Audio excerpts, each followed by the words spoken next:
semblait important de revenir sur cette première loi qui a marqué le quinquennat pour pouvoir répondre à toutes vos questions, à la fois sur la manière dont on a pu travailler, sur son contenu.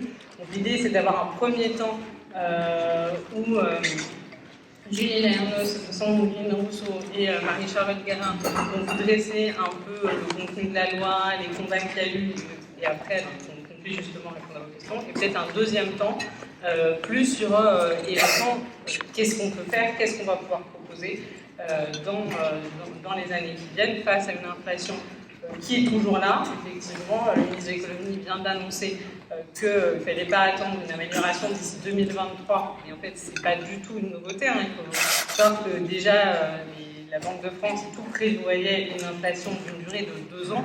Donc en fait, la sévérité de l'inflation, la durabilité de cette inflation n'est pas une nouveauté. C'est quelque chose qui n'est pas voulu prendre en compte. C'est complètement différent. Donc aujourd'hui, l'idée, c'est un peu de se dire, voilà où on en est, et après, dans un deuxième temps, qu'est-ce qu'on pourrait faire. Et donc je vous propose de laisser tout de suite la parole à Sandrine Rousseau, donc, qui a été la chef de file du groupe écologiste sur ce texte. Merci, je vais juste parler 3 minutes parce que l'idée c'est d'échanger avec vous surtout. Ce texte pouvoir d'achat, dont j'en ai parlé tout à l'heure dans la plénière, on a été très surprise de ce qu'il contenait. Mais surtout, moi j'ai été vraiment très surprise de l'indifférence, voire du mépris dont faisait partie, dont faisait preuve la minorité présidentielle sur les personnes qui étaient le plus en difficulté et l'environnement. Et en fait, ce qu'on a essayé de faire, nous, c'est de tenir cette espèce de ligne d'écologie sociale. Et on était un peu les seuls à défendre ça dans l'Assemblée aussi fortement que ça. Et la ligne rouge, le fil rouge qui nous a tenus devant tous les amendements, c'était qu'est-ce qui structurellement peut nous permettre de transformer la société pour que les plus fragiles soient protégés. Mais au-delà d'être protégés, c'est que le système leur permette de s'aider d'avoir moins peur du lendemain, etc. Et qu'est-ce qu'on fait pour que les entreprises les plus écocidaires soient confrontées à leurs responsabilités dans ce qui se passe. Et donc ça a été ça notre fil rouge des députés écolos pendant tout ce texte pouvoir d'achat. Et évidemment, toute la partie sur le charbon et le gaz de schiste, là on s'est opposé absolument à tout, puisque de toute façon il n'y avait même pas besoin de discuter, l'heure n'est pas à faire un terminal méthanier, dont je précise quand même, parce que c'est assez petit, mais que ce terminal méthanier, dans le texte de loi, il est dit qu'on fait une dérogation au droit de l'environnement pour le mettre, pour l'installer le plus rapidement possible. Donc non seulement il y a le gaz de schiste, non seulement il y a le carbone, mais en plus il y a une dérogation au droit de l'environnement local, quoi. Donc c'est vraiment c'est incroyable. C'est pour ça quand Macron dit j'ai la révélation, je ne sais même pas comment expliquer à quel point c'est cynique et à quel point ça n'a aucun sens. Et donc c'est pour ça qu'on a soulevé des amendements comme, on en a parlé, la rénovation des loyers, le reste à charge zéro, le fait qu'on accélère cette rénovation. On a porté aussi la TVA sur les transports en commun à 0 ou à 5,5, sur la nourriture pareil. On a porté des amendements aussi sur la conditionnalité des aides aux entreprises, puisque ça, ici, sont opposés absolument et de manière constante, mais même pour le moindre euro, quoi. C'est-à-dire qu'ils ne voulaient pas de conditionnalité, donc on s'est battu aussi là-dessus. Et évidemment, on s'est battu sur des super profits. Et d'une manière générale, on s'est aussi battu, mais ça, pour le coup, aux côtés de LFI beaucoup, sur l'augmentation des salaires plutôt que des primes. Parce que, en fait, ce qu'il faut bien comprendre, c'est que là, aujourd'hui, ce qu'on appelle les primes Macron, il y a moins de 20% des salariés qui en touchent. Il y a 17%, je crois, des salariés qui en touchent. Donc, quand on dit on augmente le pouvoir d'achat en faisant des primes, on dit en fait qu'il n'y a que les salariés et que dans ces salariés, il n'y a que 17% qui toucheront cette prime. Donc, en fait, c'est vraiment je n'ai pas d'autre mot que c'est un foutage de gueule complet, quoi. Donc on s'est battu pour qu'il y ait une augmentation des salaires, et en plus on avait des dispositifs comme justement si on prenait une taxe sur les super profits, cette taxe sur les super profits permettait aux petites et moyennes entreprises de financer et de les accompagner dans l'augmentation des salaires les plus bas pour que évidemment tout tissu local des entreprises, des petites et moyennes entreprises ne soit pas menacé.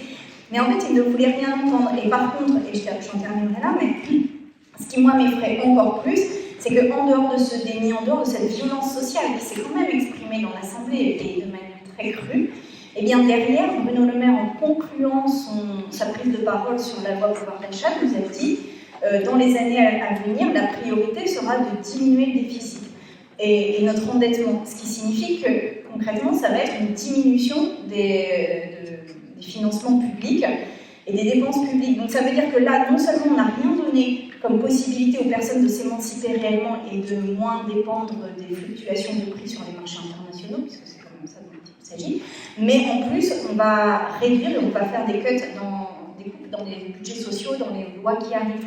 Donc là, on est vraiment dans une situation qui me semble extrêmement grave, et sur le plan écologique, et sur le plan social, et avec un aveuglement du gouvernement qui est terrible. C'est pour ça que je crois qu'à la rentrée, il va vraiment falloir aller mobiliser la société, parce qu'en fait, ils n'entendent pas. Et sans mobilisation, je pense qu'on ne peut pas y arriver vraiment, et moi je suis très inquiète du fait qu'on a peu de temps pour y arriver, et qu'il faut qu'on y arrive. Merci.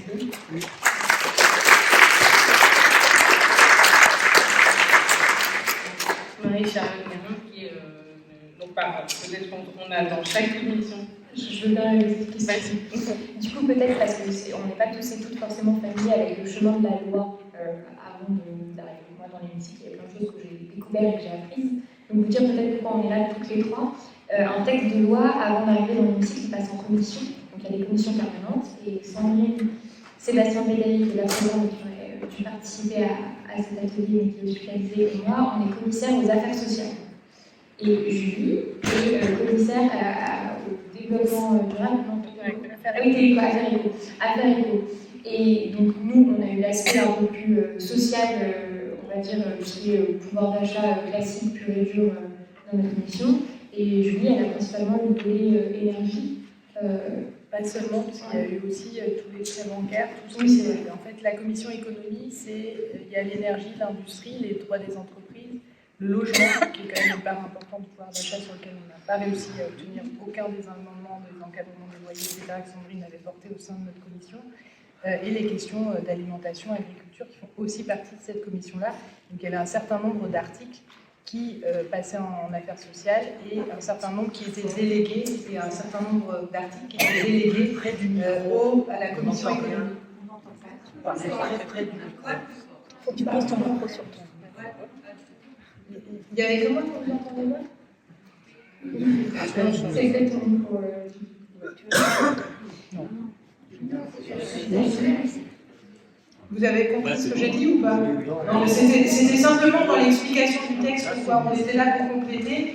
La commission des affaires économiques, en fait, le projet de loi pouvoir d'achat a été consacré à deux commissions, principalement la commission des affaires sociales, dans lesquelles siègent Sandrine et Marie-Charlotte et Sébastien, et puis a été délégué au fond, donc c'est les amendements qui passent avant que ce soit examiné en plénière, à la commission des affaires économiques, puisqu'il y avait des articles liés à l'énergie, mais aussi à tout ce qui est réglementation sur les entreprises, notamment sur les frais bancaires, sur le logement, sur l'agriculture. Tous ces sujets-là passent en commission des affaires économiques, et c'est pour ça aussi qu'on a travaillé, mais c'était Sandrine pour notre groupe qui était chef de file sur l'ensemble du texte. Et puis vous dire qu'on a des discussions en commission, et c'est là où ça revient à ce que disait Sandrine, c'est qu'on avait quand même le constat dans un débat qui était presque un dialogue de sourds, en fait, extrêmement caricatural, notamment en commission et après ensuite dans l'hémicycle, sur la question des salaires. Il y avait en fait vraiment cette dichotomie entre primes et salaires. Et donc nous, on avait pris systématiquement avec les camarades sur la revalorisation des salaires, en disant que les primes et les chèques, ce n'était pas suffisant dans un contexte d'inflation qui se pérennise de toute façon, et surtout quand la plupart des revalorisations qui étaient proposées étaient toujours en deçà du taux de l'inflation. Et donc ça a été des discussions complètement hallucinantes dans la nuit, où vraiment c'était un dialogue de sourds et systématiquement la porte était fermée, et même dans le off de certains députés de la majorité, on savait que par tous les moyens, en fait, on essaye d'éviter de toucher le salaire. Donc ça c'était assez flagrant. Par exemple, nous, on a aussi porté la question d'une clause de non-voyure par rapport à l'augmentation des minima sociaux, de dire, dans quelques mois, c'est très bien, mais l'inflation, il faut qu'on soit au rendez-vous et qu'on réajuste aux besoins. Et ça, ce qui me semble en fait quelque chose qui relève du bon sens, ça a été porte fermée systématiquement. Et de manière générale, on constate qu'on a une vision extrêmement. C'est là où on voit l'opposition idéologique, un petit peu aussi le paysage droite-gauche, qui en fait est de plus en plus clair. Il n'y a pas trop où se situe la majorité de ce côté-là, c'est la question du rapport au travail. Et quand il y a l'histoire du rachat des RTT qui est rendu possible, quand il y a la défiscalisation des heures supplémentaires qui est encore aggravée, etc. Tout ça, ce sont des choses qu'on voit bien qu'on a une vision profondément différente du rapport au travail et de la place que prend le travail dans notre société. Donc ça, c'était particulièrement marquant.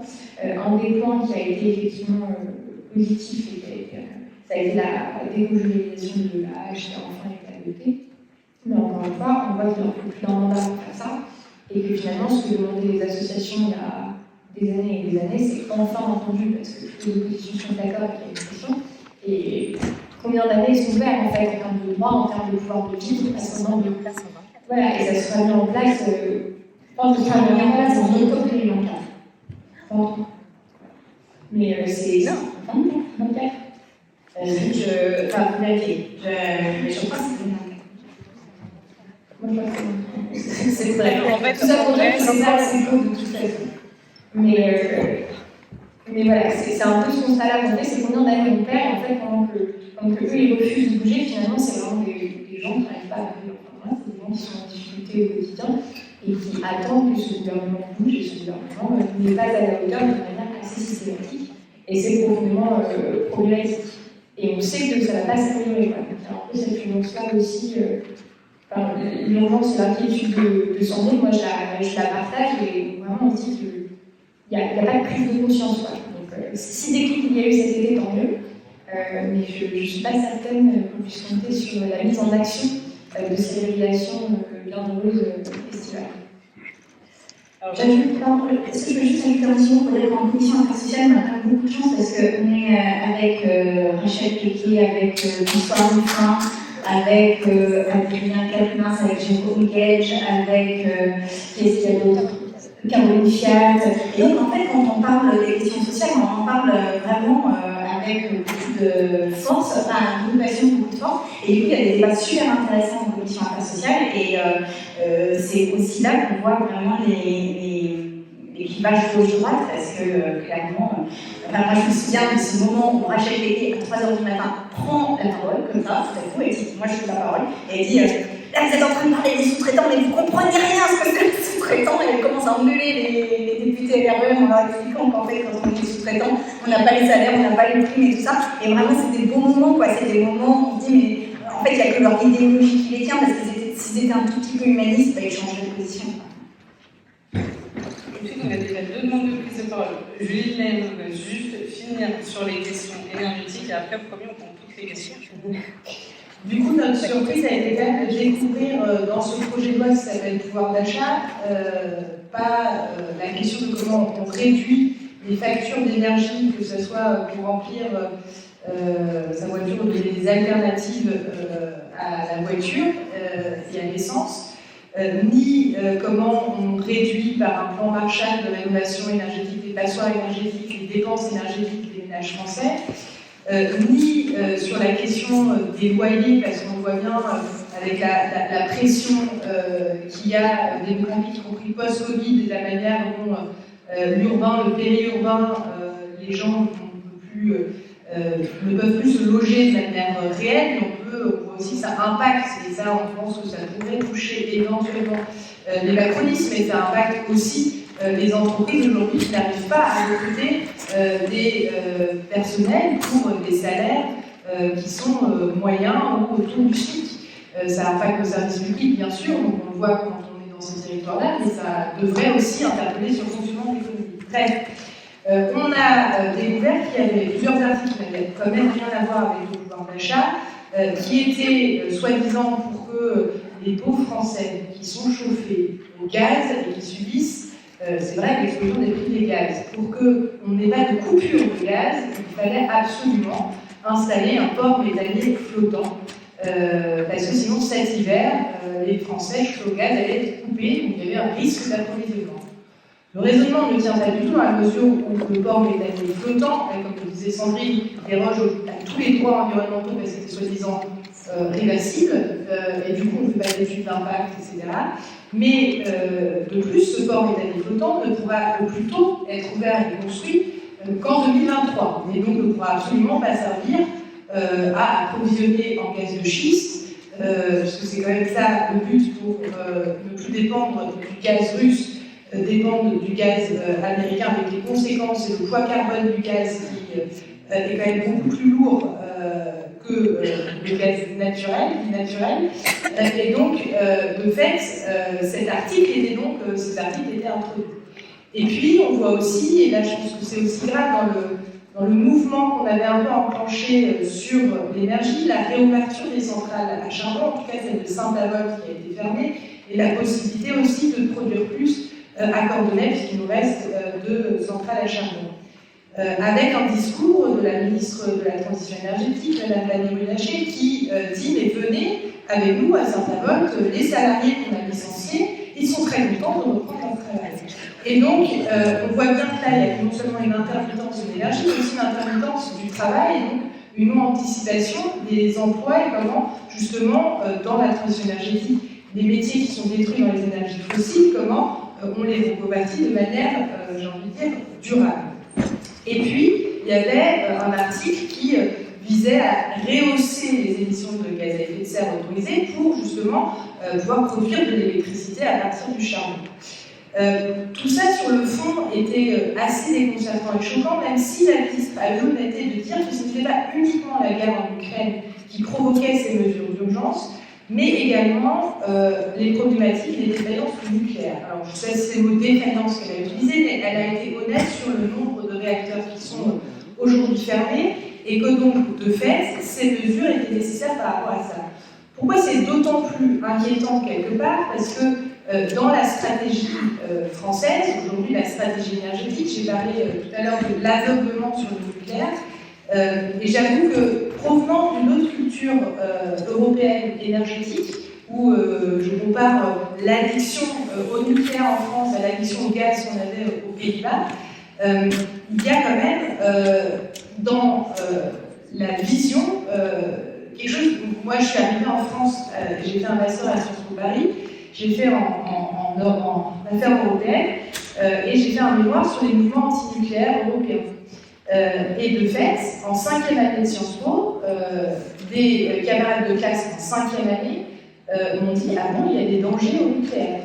Et donc, pour moi, si je raconte cette anecdote-là, c'est que simplement cette idéologie complètement intégrée à la société française, dans les personnels qui ensuite occupent des postes à responsabilité, cette culture énergétique est complètement intégrée et jamais réinterrogée dans ses fondamentaux. Et donc, quand on essaye de poser, et là je parle de tout le mouvement, et nous on l'a fait en tant que député, des arguments simplement sensés sur le coût du nucléaire, sur l'impossibilité de fonctionner avec des cours d'eau qui baissent, on n'arrive plus à refroidir, il faut des dérogations pour rejeter de l'eau plus que de 3 degrés dans les cours d'eau qui nous restent. Comment ouvrir des nouvelles centrales nucléaires? Comment croire qu'on va pouvoir ouvrir de nouvelles centrales nucléaires demain? Et surtout à quelle échéance? Et puis on est aujourd'hui, sur le court et le moyen terme, dans une crise énergétique.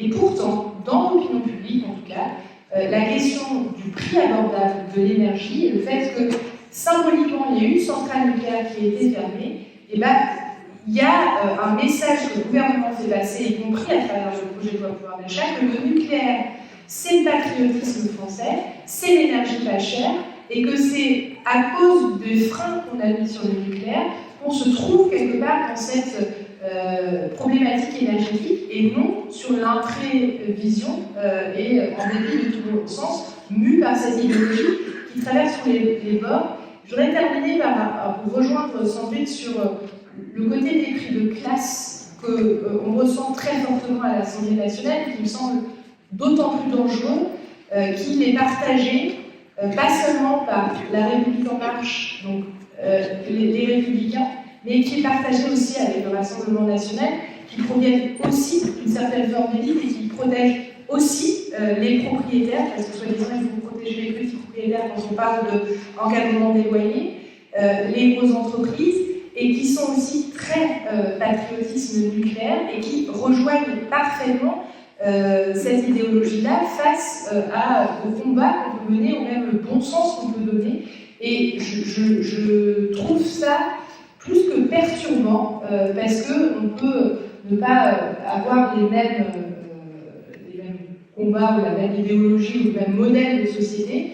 Pour autant, j'avais quelque part peut-être naïvement l'espoir que des personnes à des postes à ce type de responsabilité pouvaient entendre un raisonnement sensé sur le fond quand on présentait des faits. Or, ce n'est absolument pas le cas.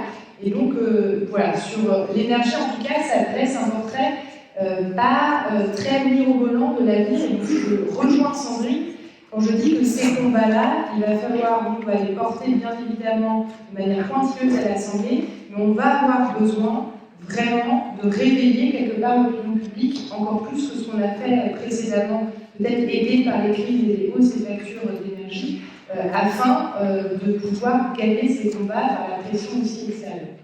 Tu vois, le nucléaire, moi, c'est un combat, ça fait 40 ans que je le mène, ce combat, ça me fend le cœur de voir ces centrales nucléaires, ça me rend folle, ces centrales nucléaires.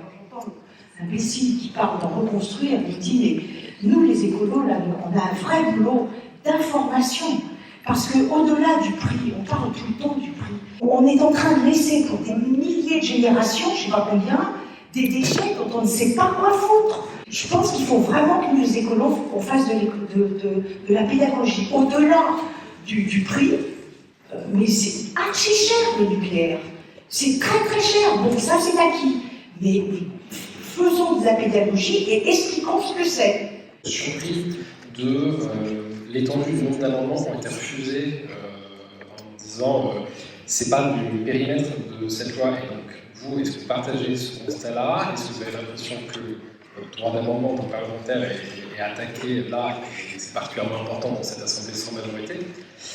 Et est-ce que, quelle stratégie on peut avoir face à ça pour essayer de réétendre éventuellement cette sphère de droit d'amendement sur les projets?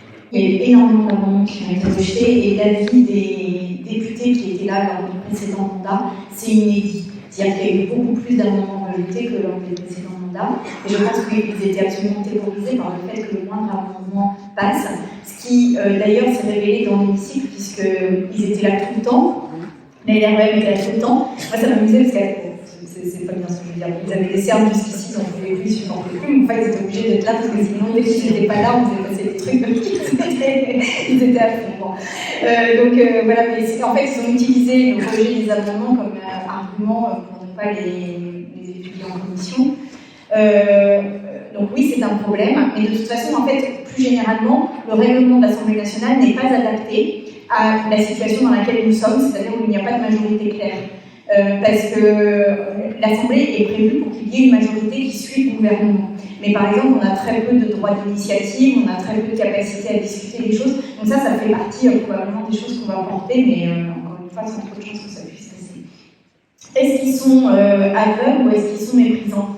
Eh bien, les deux, mon capitaine. C'est-à-dire qu'en fait, sur les questions écologiques, moi j'ai vraiment été extrêmement surprise par le fait qu'ils ne savaient pas.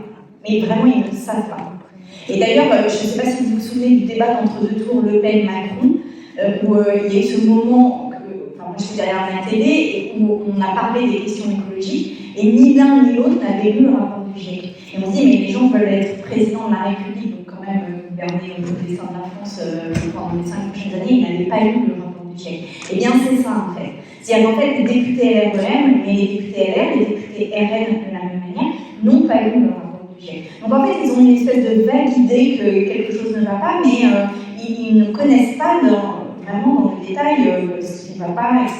Et des fois, on entend des prises de parole qui sont très étonnantes. C'est-à-dire que, par exemple, sur le nucléaire, je fais un peu juste après la dessus, ils sont vraiment très sûrs que ça va nous sauver.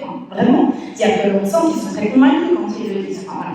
Après, il y a aussi du mépris de classe, mais alors c'est pas du mépris, c'est du mépris de classe, mais c'est du mépris libéral. C'est-à-dire qu'en fait, ils sont persuadés, et ça, je m'en suis rendu compte en commission affaires sociales, que si on est pauvre, c'est notre faute, que si on est au minima sociaux, c'est notre faute, et que si on est au chômage, c'est notre faute. C'est-à-dire qu'on n'a pas voulu trouver trouver un travail parce qu'il suffit vraiment de traverser la rue pour en trouver dans l'industrie.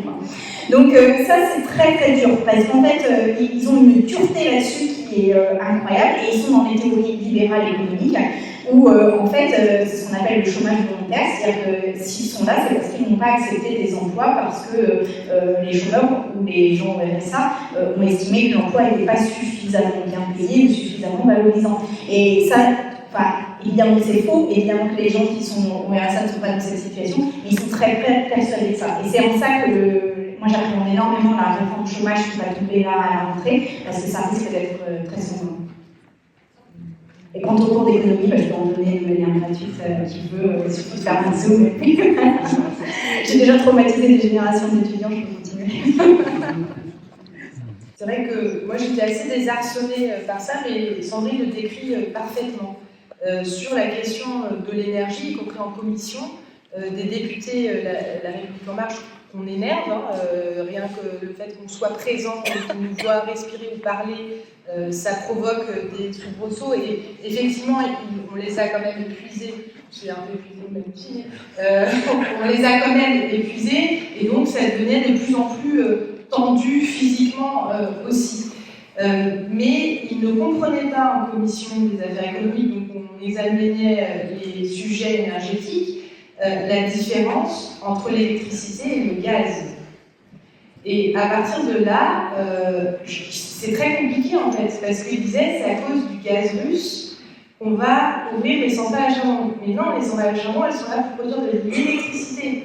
Donc c'est pas, voilà, même si on peut transposer peut-être grâce à des innovations pour stocker en forme de gaz, etc. Et peut-être les réseaux vont devenir plus perméables, mais encore c'est à réinterroger. Mais là, il y avait vraiment une incompréhension fondamentale et donc un refus de croire, même si la ministre elle-même disait on a la moitié des réacteurs à l'arrêt et donc on a un danger de ne pas pouvoir approvisionner en électricité, mais ils ne faisaient pas le cause à effet avec le charbon, parce que pour eux, dans ce qu'on a toujours dit dans l'opinion publique, c'est l'Allemagne a arrêté le nucléaire et du coup ils sont obligés de...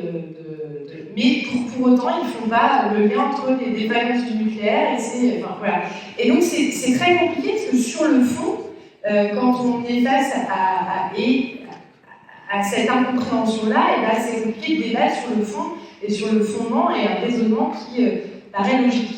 Et additionné à ça, moi je rajouterais que moi, vraiment sur les débats autour du logement, je me disais que quelque part il y aurait peut-être un peu de honte ou que ça serait un peu plus édulcoré, mais que la droite dans tout l'ensemble du spectre soit vraiment sur les propriétaires, rien pour les locataires. On était quand même dans une caricature du modèle libéral du propriétaire et quelque part c'est de notre faute si on n'a pas acheté et capitalisé à temps, etc. Et donc il y a effectivement un clivage assez majeur et je pense que il y a des études qui sont faites sur l'origine sociologique des députés de chaque camp et de fait c'est important d'avoir cette diversité-là parce que sinon on produit des gens qui ne réfléchissent que par rapport à la classe dominante dans laquelle ils ont toujours évolué et donc ils ne comprennent pas qu'on ne peut pas réussir dans la vie sans avoir eu le droit à l'éducation, être bien logé, bien nourri, etc. Qu'ils ont sûrement eu à travers leur parcours. Juste là-dessus, sur le logement, il y a eu un moment en commission affaires sociales où j'étais scotchée, où il s'agit de regarder l'amendement qui disait qu'on n'augmentait pas les loyers, alors que dans la loi, il est noté qu'on augmente de 3,5% les loyers. Donc en fait, 3,5% c'est une augmentation. Et bien, etc. Ah non, mais on ne peut pas faire zéro parce qu'il faut partager la poire en deux entre les propriétaires et les locataires. Il faut partager l'effort.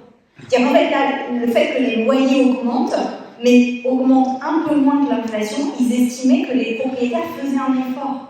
Donc en fait, ils ne comprennent pas le rapport de domination et ils ne comprennent pas le rapport de capital. À un moment, on était en train d'expliquer le rapport capital-travail dans la commission affaires sociales, c'était vers 3h du matin, ça je pense, c'est cette loi.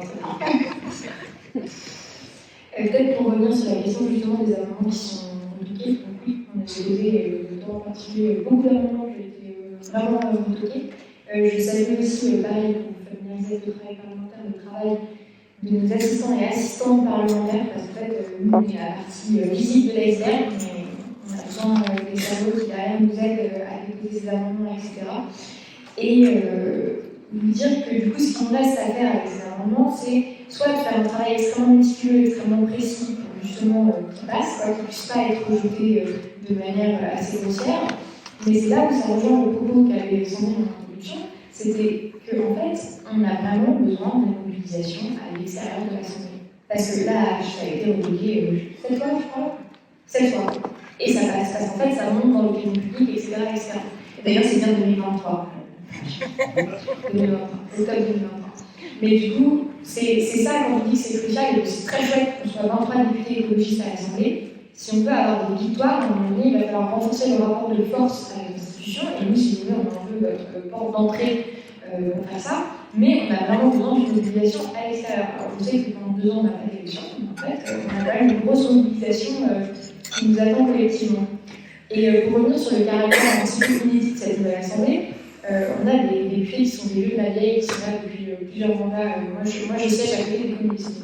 J'ai des anciens communistes à côté de moi, et qui parfois me disaient, mais là, un mardi soir, à 4h du mat, qu'on soit 400 sur ce type de vote, inédit en fait. Enfin, jamais j'ai vu ça pendant la précédente mandature.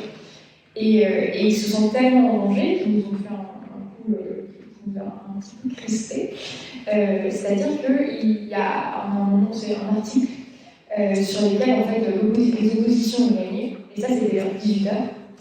Donc ils se sont dit, ah bah zut, alors ça c'est un truc, ça engage 5 millions, on n'assume pas trop. Donc c'était à quelle heure dans la nuit, 3h du mat, où ils ont dit, on va faire une seconde lecture de l'article. Et entre-temps, ils ont appelé tous les autres députés, il y avait des collègues qui étaient dans les bureaux pour refaire descendre les députés dans l'hémicycle. Et là, du coup, forcément, la majorité gagne. Il y a moins de gens de l'opposition, etc.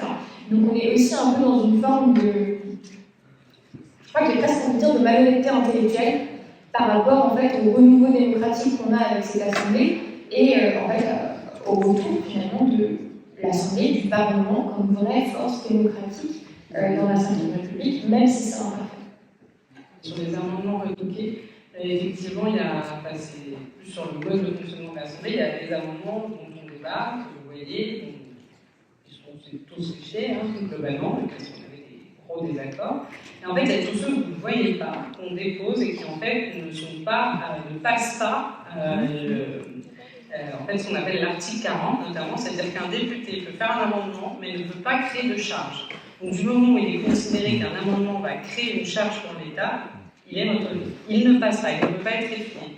Et on a une deuxième barrière qui est qu'il peut considérer aussi que c'est ce qu'on appelle un amendement cavalier. Donc, ça voudrait dire qu'il ne concerne pas le texte qu'on est en train d'étudier.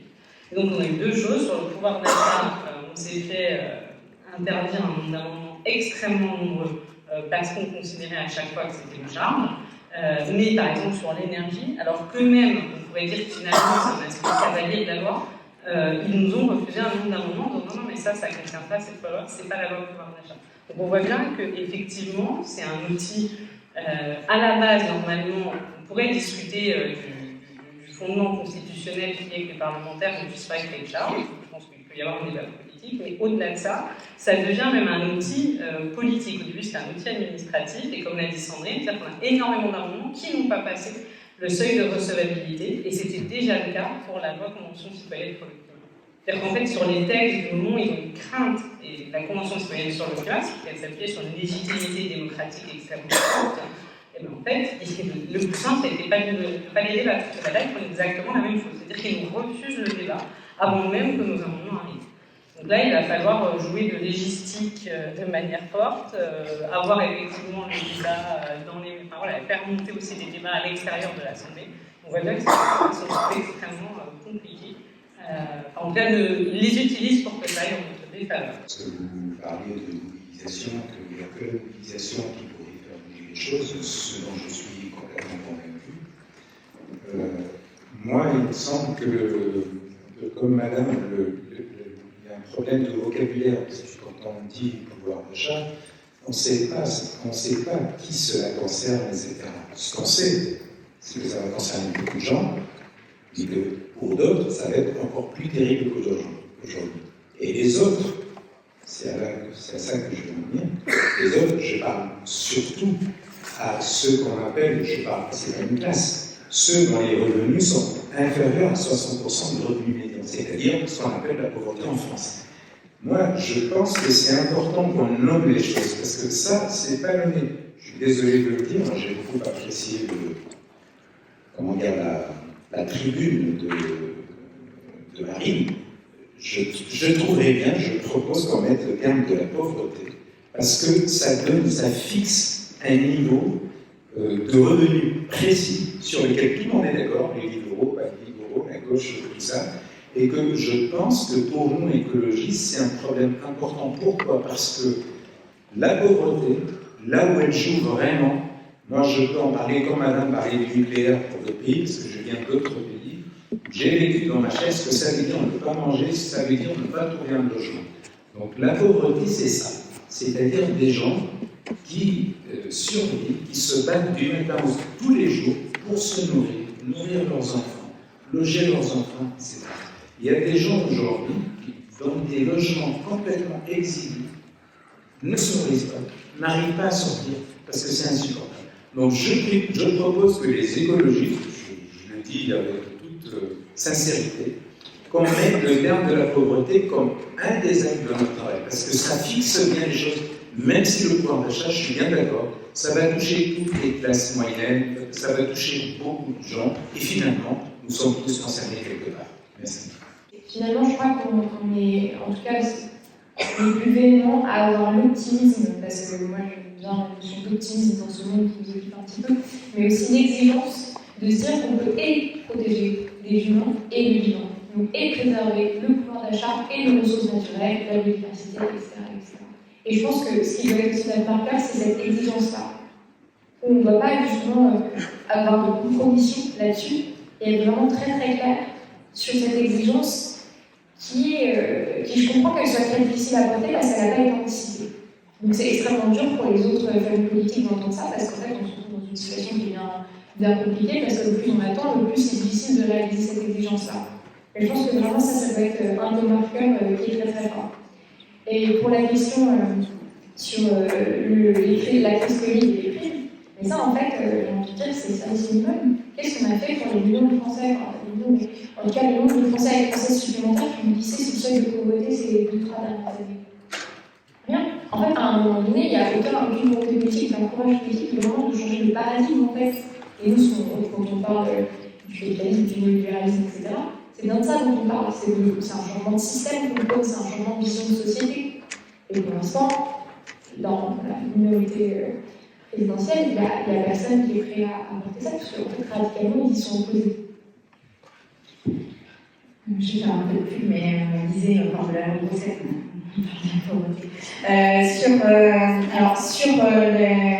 Sur le pouvoir d'achat, on a déjà, je voudrais qu'on ne parle pas de pouvoir d'achat. En fait, on parle de pouvoir d'achat pour les gens qui n'en ont pas. On ne parle pas de pouvoir d'achat pour les riches, en fait. On parle de pouvoir d'achat pour les gens qui n'en ont pas. Et en plus, on associe deux mots, pouvoir et achat, qui laissent à penser qu'à partir du moment où ils auront la prime, la subvention, le machin, ils auront du pouvoir, parce que le pouvoir, c'est d'acheter. Mais non. Et nous, les écologistes, on doit absolument déconstruire ces trucs-là qui sont vraiment, pour moi, au cœur du système de croissance extractiviste qu'on connaît. Et donc, on doit parler de pouvoir de vivre. Et c'est ça qu'on a défendu en fait dans l'Assemblée, c'est un pouvoir de vivre, c'est pas un pouvoir d'achat. Et je pense que ça fait partie des choses sur lesquelles on doit vraiment même réfléchir au vocabulaire qu'on emploie dans notre combat politique, parce que le pouvoir d'achat, ça trompe tous les gens. Et en plus, ça les infériorise de manière systématique. Et sur la crise du Covid, c'est une chose qu'on entend très... Il y a un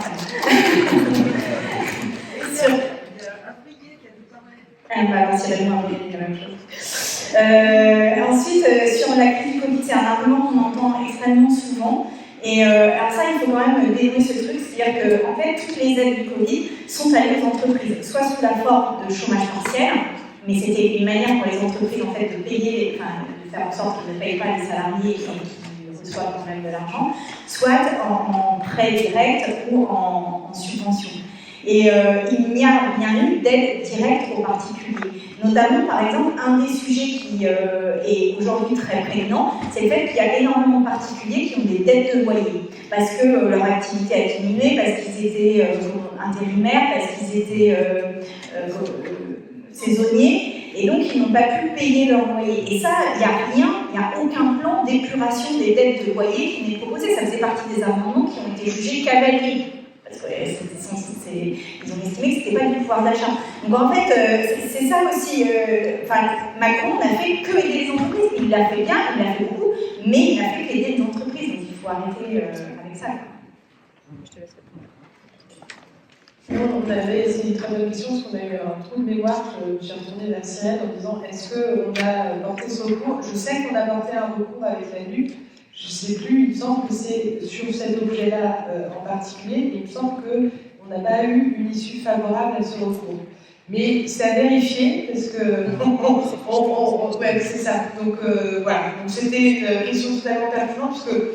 On essaie quand même d'aller utiliser avec les limites qui ont été exposées ici, mais tous les leviers qu'on peut avoir pour freiner les choses qui ne vont pas dans le bon sens et essayer, même si le premier mois et demi d'expérience a été plutôt pas très concluant de ce point de vue-là, d'influencer et de faire en sorte que nos amendements, qui portent quand même sur des sujets qui nous paraissent être l'objet même, ne soient pas retoqués. Et pour l'instant, c'est sans grand succès. Moi, je vais revenir sur deux sujets. Le premier, sur la question, je suis totalement d'accord. Effectivement, c'est qu'on utilise le pouvoir d'achat parce que pour le moment, on n'a pas gagné ce combat des mots, mais le mot écologie, c'est pouvoir de vivre. Mais après, moi, je pense que sur le fond, il faut avoir une politique extrêmement forte contre la pauvreté. Et ça, en fait, on est vraiment sur le pouvoir de vivre, c'est-à-dire, c'est la question de l'accès au logement. En fait, c'est quelque chose sur laquelle on se bat, qui est la question du droit au logement, de manière extrêmement forte. C'est la question de l'accès à la santé. Et en fait, quand on se bat pour un hôpital public ou pour un service public de la santé, en fait, c'est ça qu'on dit. On dit que tout le monde doit pouvoir se soigner sans payer. C'est la question, alors là, c'est pas la santé, mais c'est le Sénat, mais je vous invite à lire Mélanie Vogel a fait un extrêmement bon rapport sur la sécurité sociale écologiste. Et notamment, elle parle de la sécurité sociale alimentaire. C'est un sujet qu'aujourd'hui, dans un monde tel qu'on le connaît, il ne faut pas avoir un nouveau fort pilier de la sécurité sociale sur cette question d'insécurité alimentaire qui augmente. Donc on a effectivement cette question de pauvreté, on a les sujets qu'on a toujours portés, on a bien sûr porté le revenu d'autonomie jeune et on essaye déjà de le mettre en place dans les collectivités comme à Lyon, parce qu'en fait il est inacceptable que les jeunes entre 18 et 25 ans tombent finalement dans une trappe où s'ils n'ont pas de famille, ils n'ont pas de revenus. Ils se trouvent sans emploi et généralement c'est ceux qui notamment sortent de l'ASE, etc., qui n'ont pas ces soutiens-là, qui vivent dans la pauvreté. Et c'est tout le débat qu'on a chez nous du revenu d'existence. Donc ça, c'est un vrai sujet. Après, je pense que dans le pouvoir de lutte, dans le pouvoir d'achat, il y a aussi tous ceux qui sont juste au-dessus, ou encore un petit peu au-dessus, et qui en fait sont en train, progressivement quand même, de perdre la capacité, non pas seulement à survivre, justement à payer toutes les charges contraintes qui sont en train d'augmenter, l'énergie, le loyer, la voiture, mais à vivre justement, à pouvoir se faire plaisir aussi. Et en fait, on a quand même toute cette partie-là sur laquelle il faut aussi apporter une réponse. Alors ça peut être, la première, c'est les salaires. C'est-à-dire qu'en fait, à un moment, on est quand même dans un monde où on pense qu'il faut arrêter de rémunérer le travail qui est fait. Enfin, moi, je trouve ça génial. La droite, c'est la valeur travail, mais par contre, ils ont oublié que le travail, c'est rémunéré. Ça, c'est bien. C'est la première chose. Et effectivement, ça a été dit, la question des primes, c'est pas seulement une question symbolique, c'est que la prime, elle est arbitraire. Et sur le rapport qu'on a sur la loi, c'est des chiffres du gouvernement, c'est pas des chiffres de l'enjeu gauchiste. On a 3 millions de personnes qui ont touché en 2021 la prime. C'est beaucoup. Il y a 26 millions de salariés. C'est-à-dire qu'il y a 23 millions de salariés qui n'ont pas touché. C'est ça la réalité des primes. Donc effectivement, il faut quand même avoir ce combat-là sur toutes les personnes qui aujourd'hui voient les taux se resserrer à cause des dépenses contraintes. Et l'autre chose qu'on a porté, que je trouve extrêmement importante sur le logement, c'est non seulement d'encadrer les loyers, mais de sécuriser les locataires. Et c'est quelque chose qui avait été porté déjà par Cécile Duflot, ça s'appelle la garantie universelle des loyers. En fait, dans les services publics qu'on va rendre, c'est-à-dire quand on a des gens Et le Covid est un bon exemple. C'est-à-dire que même s'il y a eu un maintien de salaire, il y avait souvent une perte de salaire en partie. Maintenant, on perd une partie de son salaire, quand on perd, on est entre deux boulots, enfin voilà. En fait, on doit, si pour des raisons, parce qu'en fait, généralement, dans 90% des cas, 95% des cas, les gens qui ne payent pas leur loyer sont de bonne foi, avoir une garantie universelle des loyers qui permet aux locataires de rester en place, soit le temps qu'ils retrouvent un niveau de salaire qui leur permet de rester en place, soit le temps qu'on accompagne vers un autre logement. Mais ça, c'est des sécurités qu'on doit pouvoir donner aux gens qui, aujourd'hui, se sentent complètement écrasés. La deuxième chose, et c'est pour répondre sur le Covid, oui, au moment du Covid, Emmanuel Macron a eu, en fait, il faut le reconnaître, il a fait une politique qui a permis quand même qu'une grande partie des personnes arrivent à vivre malgré l'économie qui s'est arrêtée. Alors, il y a deux choses. Il y avait un mouvement mondial extrêmement fort. Même les États-Unis ont débloqué des sommes qui étaient gigantesques, du jamais vu chez eux. Et la deuxième chose, c'était la solidité de notre histoire. C'est-à-dire qu'en fait, Emmanuel Macron a pu le faire parce que justement on a cette culture de la sécurité sociale, parce que justement il est dans un pays où ça existe, où c'était presque facile de le faire à la limite. C'est dans notre culture, on a des outils pour le faire, on sait le faire. Et donc en fait, il s'est appuyé là-dessus. Et c'est quand même le moment où il nous disait il faut que les différents groupes scolaires soient basés sur l'utilité sociale, il faut du service public. Le problème, c'est que, du moment que la crise est finie, tout ça s'est arrêté, et ils ont remis la réforme de l'assurance chômage, qui fait qu'il y a une bonne partie, une fois que j'ai plus le chiffre exact, je crois que c'est 1,5 million de personnes qui voient leur indemnité chômage régresser. Ça, c'est une vérité, c'est-à-dire qu'après, ils ne disent pas, là, on est quand même dans une situation économique qui reste difficile. Non, tout de suite, ils continuent. Il avait promis aux premières lignes, aux aides-soignantes, etc., de revoir leurs conditions de travail. Il ne l'a pas fait, donc il y a quand même beaucoup de promesses non tenues. Et donc à aucun moment, et on le voit sur l'hôpital, ça a permis, c'était une parenthèse. C'était une parenthèse dans laquelle il a été finalement contraint, et ce n'est absolument pas la politique qui mène, et ce n'est pas la politique qui mène aujourd'hui. Retour aux questions. Oui, donc on voit bien tout ça, à quel point c'est compliqué, et à quel point le rapport de force nous est pas favorable. On voit aussi l'énergie que vous mettez à combattre. C'est presque un combat syndical. Hein. Je suis syndicaliste, j'ai l'impression d'entendre mes collègues parler là, on est plein dedans. Hein. Donc il faut se mobiliser très fortement. Le constat, c'est aussi qu'on est dans la continuité de ce que Macron fait depuis qu'il nous a fait. Il a commencé sous Hollande avec le CICE, par exemple. Donner de l'argent aux entreprises, ça va avancer. Moi, j'ai jamais autant négocié le plan social qu'avec le CICE qui servait à financer les plans sociaux. Voilà, c'est comme ça. Et c'était copier-coller, c'est des CE résultats d'ailleurs. Alors, il faut aller chercher des rapports de force, parce que sinon on est dans une situation un peu figée. Rapport de force, ça peut se faire évidemment dans la rue avec les organisations syndicales, mais il n'y a pas que des problèmes de salariés, on entend aussi que c'est bien plus large que ça, le pouvoir d'achat, le pouvoir de vivre. Est-ce qu'il ne faut pas, être finaux, on est finaux, aller chercher, faire des travaux d'approche? Je suis sûr qu'il y a des autres élus dans la majorité, dans d'autres groupes, qui entendent quand même, parce qu'ils ont une fibre, peut-être qu'ils viennent aussi de ces niveaux-là, et qui pourraient peut-être déstabiliser la majorité. Ça, c'est un travail de longue haleine. Ça s'est déjà fait d'ailleurs. Qui permettrait effectivement d'arriver à avoir un pouvoir, non pas d'achat, mais un pouvoir déstabiliser la majorité, en faisant que effectivement, ces lois puissent passer, sans être d'ailleurs redémontées derrière, parce qu'effectivement, ce que j'entends, c'est qu'ils repassent derrière et qu'ils redémontent tout le travail. Question. Merci mesdames, merci de représenter un petit peu le côté femmes et jeunes à l'Assemblée. Oui, non mais sûr, par rapport à certains vieux croutons qu'on voit et qui sont des apparatchiks, on sait très bien, donc voilà. Non, mais je suis un peu désespérée parce que j'ai toujours appris, et je suis originaire de Visy, le berceau de la Révolution française, que les députés, n'est-ce pas, elles devaient représenter le peuple, et à vous entendre, il semblerait que parmi vous, il n'y ait pas beaucoup de députés du peuple, carrément du peuple, et qui connaissent le problème du peuple. Donc ça, c'est quand même la première des choses. Et la deuxième chose... Pardon ? Je comprends pas ce que tu as dit. Il y en a, mais il n'y en a pas.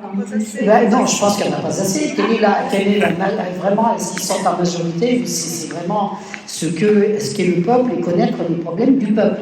C'est la base. Hein. Et là, quand vous parliez toutes les trois, parce que tous vos propos c'est absolument à tenir, à combattre, à lutter pour arriver à ça. Mais vous ne croyez pas quand même que nos politiques, dont vous faites partie, vous êtes fautifs et vous avez complètement découragé les jeunes.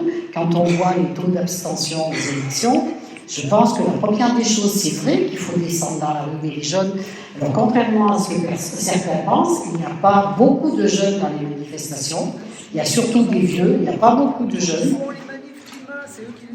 Ah bah attends, non, tu vas pas à toutes, Donc je pense qu'il faut motiver les gens, mais il faut que vous leur donniez. Alors là, j'en reviens à la NUP. Là, il semblerait que vous avez des projets de changer de ça. Alors cette entente, mais gardez-la. N'essayez pas de vous diviser. Il faut absolument que donner confiance aux gens et aux électeurs. Et si vous voulez les mobiliser, eh ben, il faut que vous leur donniez confiance. Hein. Je suis désolée, je tape un peu dans le... C'est très important. Merci. Je suis en désaccord sur l'engagement des jeunes, comme c'est faux, en fait, les jeunes se mobilisent, soit sur le climat, sur la question des violences policières,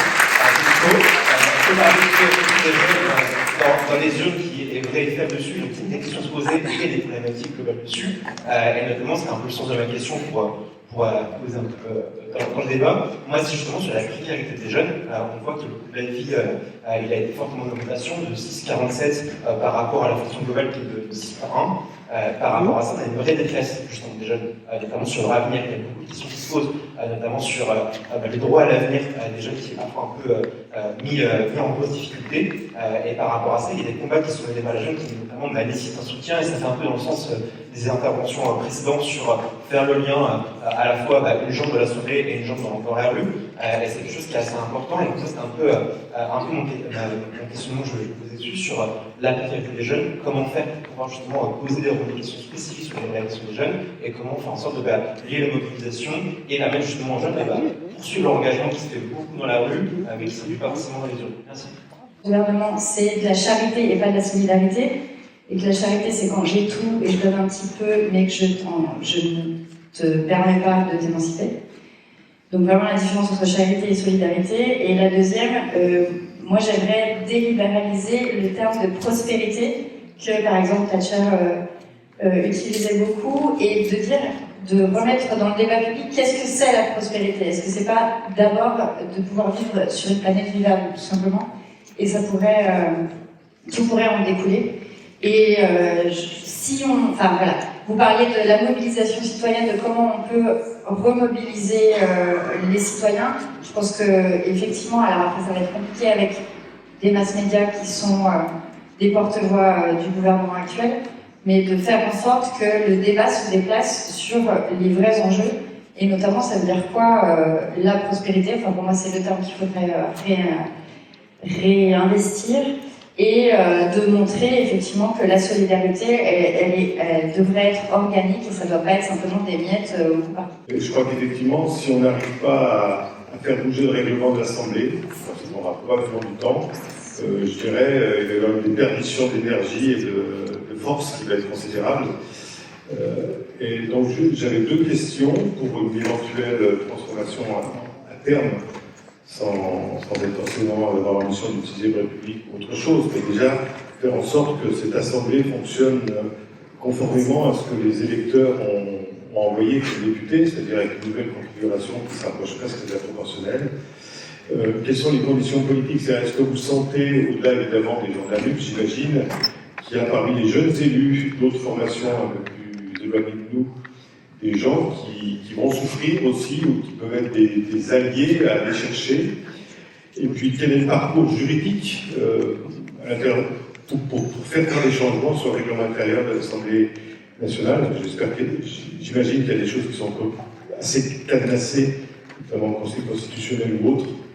Voilà, donc essayez de voir les stratégies, j'imagine que vous avez déjà un peu réfléchi, qui peuvent être mises en place pour se donner des capacités à ce que vos combats aboutissent au moins en partie. J'avais une autre question, sans promotion, vous avez, il me semble que c'est qui avait mentionné le revenu d'existence. Ou, ah pardon, c'est vous. Donc, voilà, je voulais savoir si ça fait débat auprès des Verts, avec peut-être l'arrivée de générations aussi qui portaient cette proposition. Est-ce que vous avez l'occasion d'en discuter entre vous? Et quelles sont les différentes opinions à ce sujet? J'imagine que ça n'est pas forcément consensus, mais là on parle de vivre-résignement, donc selon vous, de quelle manière ça peut contribuer à ça, le revenu universel en d'expérience? Voilà, merci. Et effectivement, moi, quand je suis arrivée à l'Assemblée, on m'a fait faire mon badge, on m'a très gentiment dit, avec beaucoup de sollicitude, qu'il fallait bien que je le porte les 6 premiers mois parce qu'on risquait de me prendre pour le stagiaire. Donc ça montre un petit peu la question d'être jeune femme à l'Assemblée aujourd'hui, ça ne veut pas dire qu'on est député, ça veut plutôt dire qu'on est collaboratrice ou qu'on est stagiaire. Et c'est pas illégitique, puisque les collaboratrices et les stagiaires sont majoritairement des femmes et font un travail exceptionnel à l'Assemblée. Mais tout ça pour dire qu'on a effectivement un enjeu de diversité à l'Assemblée nationale. Et il y a la question de la jeunesse, il y a la question de milieux sociaux aussi, on en a parlé. C'est peut-être un phénomène qu'on retrouve particulièrement à droite, mais dans notre propre courant à gauche, on a aussi un enjeu de diversification et de diversité à faire. Et c'est vraiment, je pense, une des grosses missions collectives qu'on doit se donner pour les 5 prochaines années, de se dire, dans 5 ans, on fait rentrer plus de diversité à l'Assemblée, des parcours plus variés, des profils plus variés, parce qu'en fait, c'est ces voies-là qui font qu'on est beaucoup plus riche aussi de nos propositions. Et qu'on fait en fait des lois et des politiques publiques pour les premières et les premières concernées aussi. Pour parler de la jeunesse, moi du coup je suis la Benjamin du groupe écolo. La NUPES, on s'est compté entre nous les moins de 30 ans, on est genre 8. Okay, les moins de 30 ans, je crois qu'on est 4% à l'Assemblée, donc effectivement il y a un vrai sujet. Et la question, ça va être effectivement comment est-ce qu'on va parler aux jeunes? Parce que moi je suis une certaine jeunesse, donc je ne représente pas toutes les jeunesses. Par contre, j'ai l'occasion d'être le porte-voix de toutes celles qui nous regardent que je sois leur porte-voix. Et là, on en vient à utiliser les réseaux sociaux, à aller rencontrer les personnes qui sont concernées par des réalités qui ne sont pas forcément les miennes. Là, moi, je suis députée, avant j'avais un emploi, donc par exemple, j'étais pas en situation de précarité alimentaire pendant le Covid. Donc évidemment, je peux être une relais, mais j'ai besoin de la parole des premiers et des premières concernés. Et c'est tout ce travail qu'on va faire les unes et les autres, je pense, dans notre circonscription. Et c'est là où on n'a pas envie d'être député pantouflarde à l'Assemblée, on a envie d'avoir du lien avec les personnes qui vont nous nourrir. Et je crois que c'est ce qu'on nous a tous et toutes dit depuis ce matin. C'est que c'est vous qui nourrissez aussi votre mandat. C'est la société civile, c'est les citoyens, les associations, les syndicats qui nourrissent notre mandat. Et ça, c'est hyper important. J'avais un autre point qui m'a échappé sur la jeunesse. Mais si, on en revient aussi à la question de la confiance. Parce qu'effectivement, les jeunes, on les trouve, en tout cas certains jeunes, peut-être pas tous les jeunes, on les trouve dans les mobilisations climat, dans les mobilisations féministes, dans les mobilisations antiracistes, etc. Mais en attendant, le taux d'abstention est quand même hyper élevé.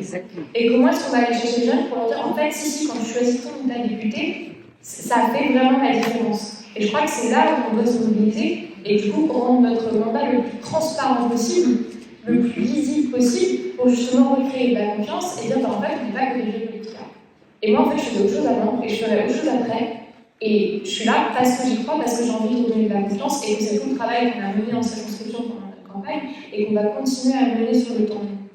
Mais cette confiance qui a été donnée par des années en fait de politique, enfin ce qu'on appelle la globale, la politique à l'ancienne, la politique de mecs de 50 ans en costard, c'est ça qu'on vient changer en fait. Et c'est ça qu'on vient porter collectivement. Et je ne dis pas qu'on va y arriver, mais je dis qu'en tout cas on a le devoir et l'exigence de faire de notre mieux pour essayer.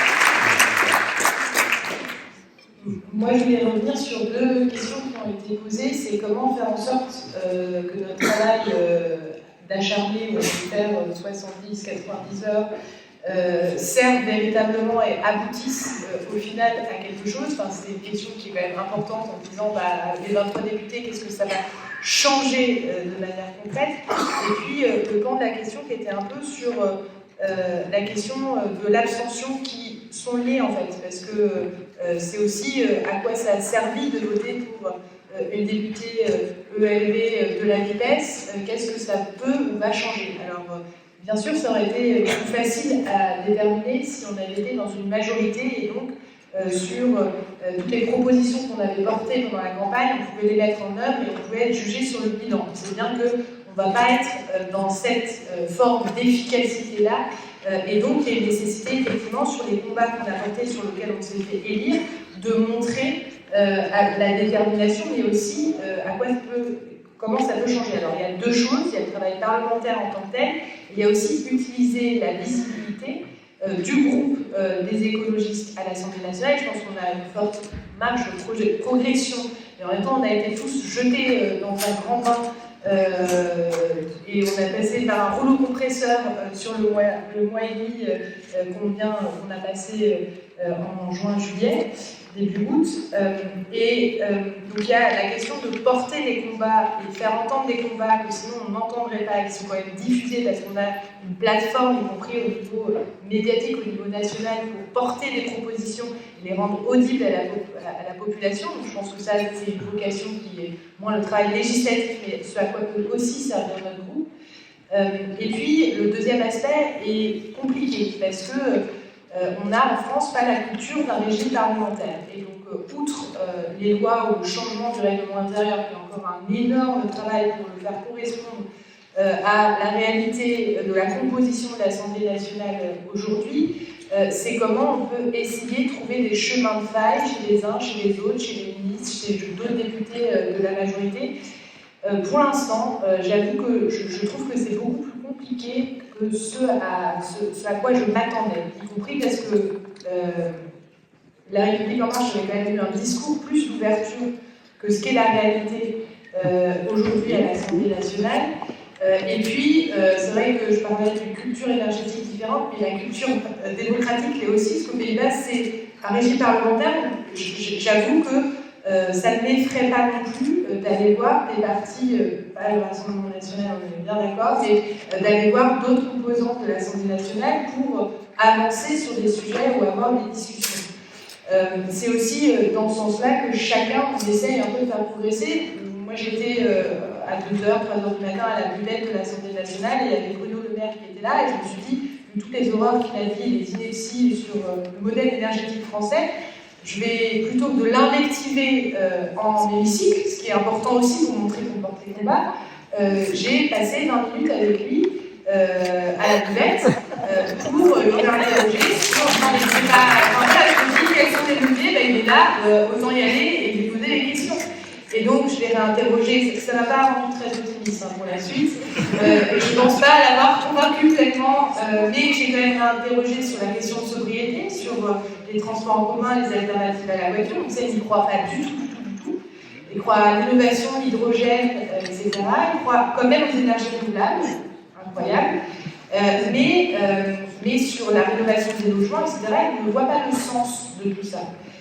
Et donc, sur le nucléaire, quand je dis mais comment on fait sur le nucléaire pour faire des nouvelles centrales, etc., il n'a pas vraiment de réponse. Mais en fait, j'avais l'illusion de me dire il est quand même ministre, il a fait des études, donc peut-être que les arguments sensés, mais voilà, c'est peut-être la naïveté du début de mandat au député, mais je pense qu'il faut continuer à essayer aussi, par ces biais-là, à essayer de trouver des chemins. J'avoue qu'aujourd'hui, peut-être ce qui ne facilite pas les choses, c'est que le parti de la République en marche, avec Renaissance, etc., ils sont très crispés. Pourquoi? Parce qu'ils ont une majorité qui savent très fragile et volatile. Et donc, ils vont avoir plus de mal, je pense, on va avoir peut-être plus de mal à avoir des frondeurs en leur sein, parce qu'ils ont une pression énorme, on l'a vu, à être présents, à rien réinterroger, à voter extrêmement pareil, etc. Et donc, de travailler, moi j'ai y compris été voir et saluer d'anciens, on peut dire, on oublie un peu 2012, et on se dit que. Mais en fait, je me dis, ils avaient quand même quelque part peut-être enfoui au fond d'eux une conscience écologique. Et donc, de dire, c'est pas possible qu'ils votent ça, etc. Et en fait, c'est compliqué parce que j'ai l'impression qu'ils ont plus honte, donc ils sont encore plus. Enfin, voilà, mais juste entamer une discussion pour essayer de faire bouger les choses. Donc je pense que oui, on a plusieurs rôles, il y a besoin de taper sur les combats et de les affronter, et y compris en hémicycle, de le faire peut-être, parfois de manière un peu caricaturale, d'essayer de faire avancer tout partout où on peut. Et d'ailleurs, moi, c'était un miracle absolu, mais j'ai fait passer 2 amendements qui n'ont pas une conséquence, qui n'ont pas avoir une conséquence énorme sur la vie des gens, mais c'est mettre fin à la fraude fiscale et le doublement des prélèvements de frais bancaires. Mais en fait, c'est juste quand vous faites pirater votre carte et que les banques qui ne remboursent pas. En fait, là, ils vont être obligés de rembourser, on va mettre des pénalités aux banques. Donc, ce n'est pas des grosses victoires, ça va infléchir le modèle de société, mais c'est des petits bouts. Voilà, on a bien expliqué en commission et en séance que ça ne se produirait plus jamais. Donc voilà, peut-être que ça sera la seule contribution de mon mandat sur l'écriture de la loi. Voilà. Donc ce que j'ai envie de dire, c'est on essaye parfois par des biais, et parfois il faut taper. Et moi je sais pas, par exemple, on a auditionné Emmanuel Vargon, qui a été nommée à la présidence de la commission de régulation de l'énergie. Et j'avoue que c'était pas possible. Elle s'est fait battre et du coup elle est recasée là. Elle a quand même travaillé ses lobbies dans toute sa splendeur quand elle a travaillé pour Danone. Elle a introduit l'huile de palme. Enfin, en fait, on voit ça ne va pas du tout. Et on voit aussi que la commission de régulation de l'énergie, il y a besoin d'une indépendance, une voie indépendante. En plus, c'est son bilan à elle, les défaillances de son bilan sur lequel elle devrait mettre un avis. Donc, en fait, rien ne va dans cette nomination. Mais il y a quand même une question, on se dit, bon, on y allait, hein, on a fait, il fallait 3/5 de vote contre, et donc elle est quand même passée, même si elle avait plus de votes contre que de votes pour. Bon, après, ça, c'est les règlements divers et variés. Mais on peut avoir une interrogation de se dire, moi, je vais quand même continuer à suivre les sujets de l'énergie. Est-ce que je lui tape dessus fortement? Parce qu'après, ça va être quand même quelqu'un avec qui il va falloir travailler. Bon, pour l'instant, on fait les deux, mais c'est vrai que c'est toujours la question de comment exercer de manière plus efficace son mandat et comment peut-être se répartir aussi les rôles dans la création. Je ne vais pas bouger des beaucoup trop long, mais c'est voilà, sur comment on peut faire, comment on avance nos interrogations après ce début de mandat.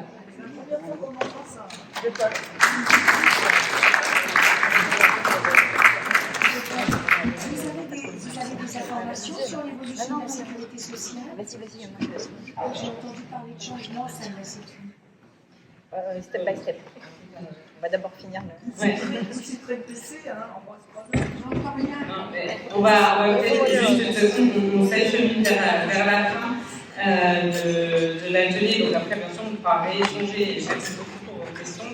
Sur le revenu d'existence, bah oui, c'est quand même une proposition, on va dire, traditionnelle des écologistes, c'est quelque chose sur lequel on a beaucoup réfléchi. Effectivement, c'est un sujet qui fait débat parfois, non pas dans sa philosophie, mais dans la manière dont il est appliqué. Et c'est vrai qu'aujourd'hui, c'est les derniers débats qu'on a eus, mais alors pas dans un groupe parlementaire au sein du parti, étaient plutôt sur la question de quel calendrier, quel financement, voilà, est-ce que ça amène ou pas à une réforme fiscale, etc. On est vraiment dans des débats de mise en œuvre. Après, il y avait déjà fait dans la campagne le projet de revenu citoyen. Alors, c'est pas un revenu d'existence, mais de toute façon, cette idée que toute personne doit pouvoir vivre dans une société et qu'en fait, toute personne apporte à la société. C'est ça le revenu d'existence, c'est la reconnaissance des apports de chacun et chacune dans la société. Ben, c'est des valeurs qu'on partage.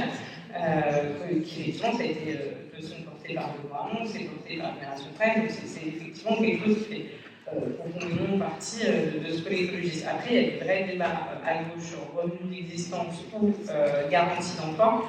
Garantie d'emploi, alors il y a le modèle qui a été porté en France, mais moi je trouve le modèle plus intéressant, c'est celui qui est porté aux États-Unis, notamment par Sanders, Ocasio-Cortez, et d'ailleurs eux ils font la transition écologique, il y a le volet environnemental et il y a le volet garantie d'emploi.